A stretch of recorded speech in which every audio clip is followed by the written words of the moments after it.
Aujourd'hui, nous allons faire un résumé de Par-delà le bien et le mal de Nietzsche.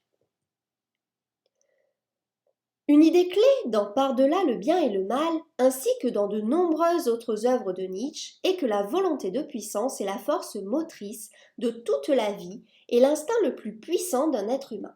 Le philosophe lui donne même la priorité sur la préservation de soi, qu'il considère comme un simple effet ou un sous-produit de la volonté de puissance. Tous les êtres vivants cherchent surtout à décharger leur force, dit Nietzsche. La vie elle-même est essentiellement l'appropriation, le préjudice, la surpuissance de ce qui est étranger et plus faible, la suppression, la dureté, l'imposition de ses propres formes, l'incorporation, selon le philosophe.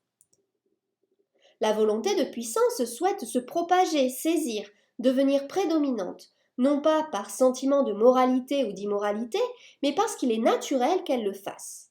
Basé sur cette idée que les gens souhaitent naturellement prédominer, il façonne la théorie des morales des maîtres et des esclaves. La morale des maîtres reflète les premières sociétés aristocratiques dans lesquelles les forts avaient toutes les rênes pour exercer leur volonté de puissance, tandis que la morale esclavagiste est née des personnes les plus faibles qui étaient soumises.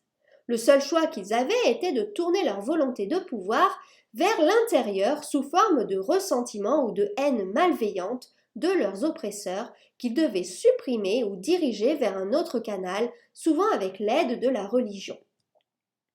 Selon Nietzsche, la morale des esclaves est la morale des faibles, qui devaient se rendre humbles, patients, gentils et compatissants pour faire face aux maîtres, les aristocrates qui avaient le contrôle de leur vie. Selon Nietzsche, dans les siècles qui ont suivi le déplacement des religions de l'Empire romain, le christianisme a imposé la moralité de l'assujettissement et maintenu les gens en ligne. Mais à mesure que la religion perdait son emprise, les philosophes cherchaient à créer un fondement laïque et une justification de la morale dominante.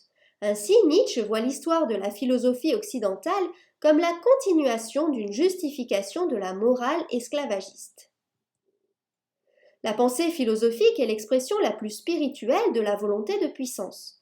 L'homme noble veut aussi surmonter la faiblesse en lui-même ou aller au-delà de lui-même. Nietzsche décrit le processus consistant à tourner la volonté de puissance sur soi-même dans un effort pour se dépasser. Les nobles guerriers de l'esprit que sont les philosophes peuvent ainsi utiliser la volonté de puissance pour s'élever au niveau des surhommes, le terme de Nietzsche pour désigner les êtres humains qui sont allés au-delà du bien et du mal et qui font partie de l'humanité supérieure. Le sous-titre de ce traité philosophique est Prélude à une philosophie du futur. Nietzsche envisage un avenir dans lequel la philosophie se détache des restes de la religion et promeut une façon de penser qui fera naître l'homme supérieur. Le perspectivisme est un concept très important dans la philosophie de Nietzsche. C'est un philosophe non systématique parce qu'il n'a aucune foi dans les systèmes. Sa position est que la vie est en mouvement et que la vérité est une cible mouvante. Il est impossible de connaître une vérité objective parce que la vérité objective n'existe pas selon Nietzsche, même si les philosophes et les esprits libres ne peuvent s'empêcher de chercher la connaissance et que la connaissance est généralement considérée comme conduisant à un certain type de vérité ou à un autre. En fait, il ne croit pas que les philosophes qui l'ont précédé cherchaient la vérité. Ils cherchaient plutôt à créer une justification de leur vision morale du monde. L'esprit libre et le philosophe de demain ne s'attachent pas à une perspective, mais tentent d'enquêter sur autant de perspectives que possible pour atteindre le cœur de l'existence. La pensée métaphysique traditionnelle a nourri la foi des contraires, morale et immorale, bonne et mauvaise, réelle et apparente, immanente et transcendante, matérielle et immatérielle, vérité et mensonge. C'est une perspective de grenouille, la vue du sol. Nietzsche veut que la philosophie dépasse la perspective de grenouille et les fausses polarités des contraires pour tenter de comprendre le monde. Nietzsche ne dérange pas les fictions de logique, mais il préférerait que les philosophes soient plus honnêtes au sujet de leurs fictions dont ils ont besoin pour rendre la vie cohérente et significative, et qu'ils créent des fictions préservatrices de vie et préservatrices d'espèces. Ainsi, selon Nietzsche, chaque perspective est en partie un mensonge et il serait préférable que les philosophes admettent qu'ils vendent au monde une facture de marchandises de mauvaise qualité. Deux morales existent dans le monde, celle de maître et celle d'esclave. Nietzsche est d'avis que la discrimination morale a commencé avec les dirigeants qui se sont séparés des esclaves, les personnes qu'ils ont soumises.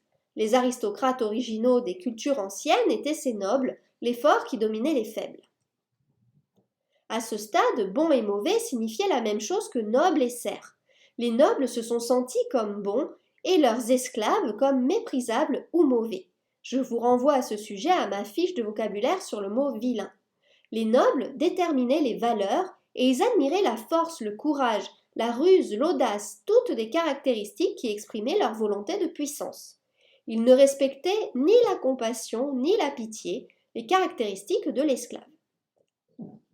Selon Nietzsche, l'Europe a rejeté les valeurs des nobles une fois que le christianisme a conquis l'Empire romain et a plutôt pris les valeurs des esclaves, les pratiquants du christianisme.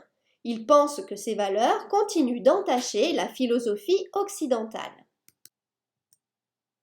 Nietzsche questionne également ce que le mot noble peut signifier dans la société moderne au début de l'ère démocratique qu'il considère comme une continuation du christianisme.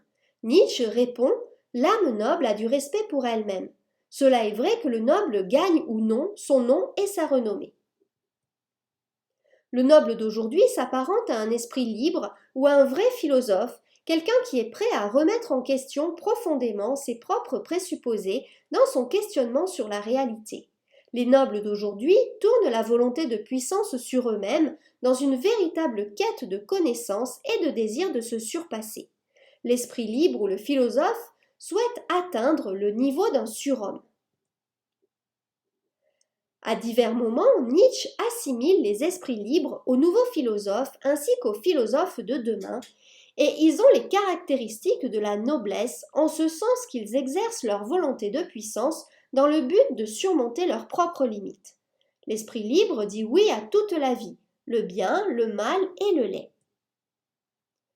Nietzsche se considère comme un esprit libre et il invite ses lecteurs à devenir des esprits libres.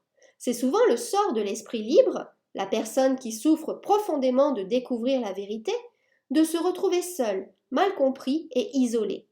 De tels individus exceptionnels sont assez courageux pour faire face au fait que leur labeur dans le domaine de l'esprit est à un certain niveau futile, bien que nécessaire. Comme Sisyphe dans le mythe grec, qui doit continuer à pousser son rocher sur la colline tous les jours, même s'il retombe tous les soirs, les esprits libres et les philosophes doivent continuer à dire leur vérité partielle. Selon Nietzsche, l'instinct de troupeau s'est emparé de l'Europe. Le troupeau est le descendant de l'esclave et il glorifie les caractéristiques qui le rendent apprivoisé. Le troupeau vante les vertus de bienveillance, de considération, de modération, de pitié. Des traits tels que l'initiative, l'audace, la ruse et le courage, auparavant cultivés pour protéger la société des ennemis, sont supprimés. Des traits tels que la spiritualité indépendante ou la culture de la solitude, qui place une personne au-dessus du troupeau, intimident également le prochain, et de telles qualités sont appelées le mal. Pendant ce temps, la médiocrité, sous la forme d'un comportement soumis et conforme, est honorée. Selon Nietzsche, le mouvement démocratique est l'héritier du mouvement chrétien, qui promulgue la morale du troupeau. Nietzsche classe les anarchistes et les socialistes comme faisant partie du troupeau, notant que lorsque tous deviennent égaux, personne n'a de droit.